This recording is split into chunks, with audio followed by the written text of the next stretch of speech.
little bit about jumping into this character. Did you come up with any Chappie shortcuts to help you take on the voice and the mannerisms quickly? Yeah, I did. There were a couple of things.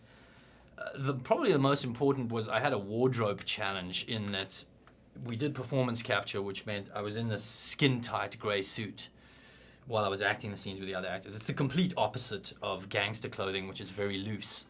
So I thought, what am I going to need to get the gangster movements? And I got a little pair of shorts with a belt that I could then loosen and ride the pants down my backside, like in typical gangster fashion that gangsters do all over the world. And so the whole groin area, I could put my hands into my belt. You'll sometimes see Chappie standing like that, like putting his hands in his belt. And everything, even if I was sitting in the chair, as soon as you start gangster, everything just kind of radiates from your groin outwards.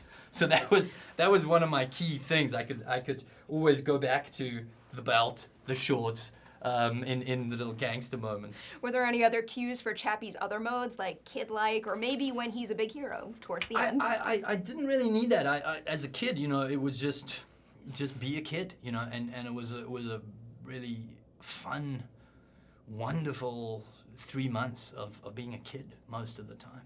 Was it a really intense collaboration with your stunt double here so that you can keep the mannerisms consistent? It's a good point you made. I originally had thought, well, the stunt double's going to be able to do like everything. I'll just kind of sit back and anything that's even vaguely dangerous. But because it translated in the tests we did, we shot a short film test beforehand of the whole process. Every single little move that I was doing was coming across more than I had expected.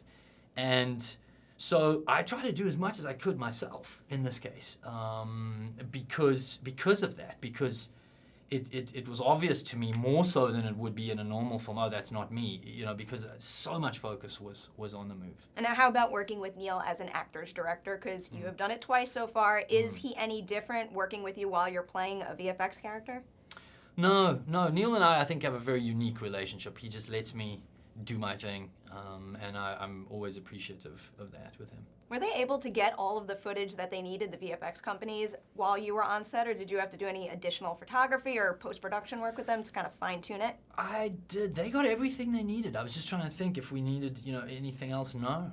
Everything they got everything on set in that process. And I was actually so grateful. I made the shirt that has this is the CG artists that work on Chappie. There's over 200 of them.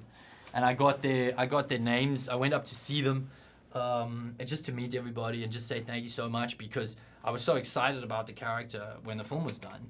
But then the pressure was all on them, for example, to get the emotion in this very limited face that Chappie has.